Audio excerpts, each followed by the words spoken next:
की विधियाँ परागण की विधि जो है 2 फैक्टरों पर डिपेंड करती है, अजैविक कारक और जैविक कारक। जैविक कारक के रूप में जो है ये यदि जंतुओं के द्वारा परागण की प्रक्रिया हो, जैसे कीट या पक्षी द्वारा या फिर जंतु के द्वारा, तो इसको जैविक कारक बोलेंगे। अजैविक का मतलब वायु या जल के द्वारा जो है परागण की प्रक्रिया हो, तो इसको बोलेंगे वायु परागण या फिर जल परागण की प्रक्रिया।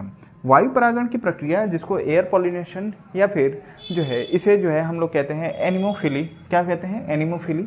अब इसमें जो परागण की प्रक्रिया होती है, वायु द्वारा परागण की प्रक्रिया होती है, इसके प्लांट्स में कुछ विशेषताएं होती हैं। कुछ विशेषताएं जैसे ये होता किन में है, तो मक्का में, गेहूं में, जई में, चिड़ में और भांग इत्यादि में जो है ये प्रक्रिया देखने को मिलती है, वायु परागण की प्रक्रिया देखने को मिलती है। इनमें जो पुष्प होते हैं वो रंगहीन होते हैं, उनमें किसी भी तरह का रंग नहीं होता है। रंग क्यों नहीं होता है? तो वायु के लिए जो है किसी भी प्रकार का जो है रंग की आवश्यकता नहीं होती है। वायु परागण के लिए रंग की आवश्यकता किनको होती है? तो कीटों को होती है, कीट परागण के लिए, है ना।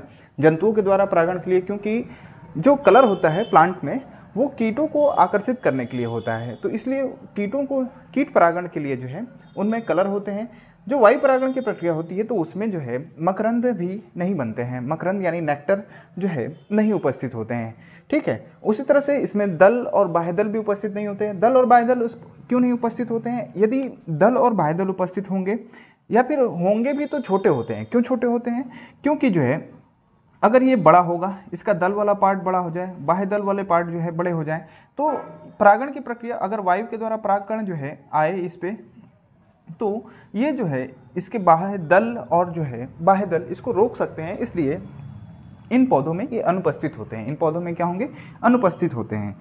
अब इनके परागकण की क्या विशेषताएं होती हैं? तो इनमें परागकण जो होते हैं बहुत हल्के होते हैं, शुष्क होते हैं और छोटे होते हैं। शुष्क होते हैं, हल्के होते हैं, छोटे होते हैं, इसलिए होते हैं क्योंकि उनमें वायु परागण की प्रक्रिया हो सके, वायु में उनके परागकण जो है आसानी से जो है उड़ सकें और जो है वर्तिकाग्र तक पहुंच सकें। कुछ तो ऐसे भी परागकण होते हैं जैसे चिड़ में, उनमें जो है पंख युक्त परागकण होते हैं। कैसे होते हैं? चिड़ के अंतर्गत जो है पंख युक्त परागकण उसमें उपस्थित होते हैं, जो हवा में आसानी से क्या हो सके, उड़ सके और जो है परागण की प्रक्रिया हो सके।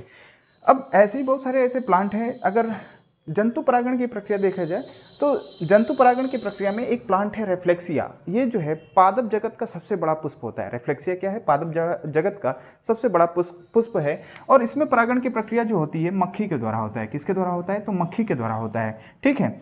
जो रेफ्लेक्सिया होती है, रेफ्लेक्सिया, इसमें जो है सड़े हुए मांस की तरह जो है बदबू उत्पन्न होती है, ठीक है।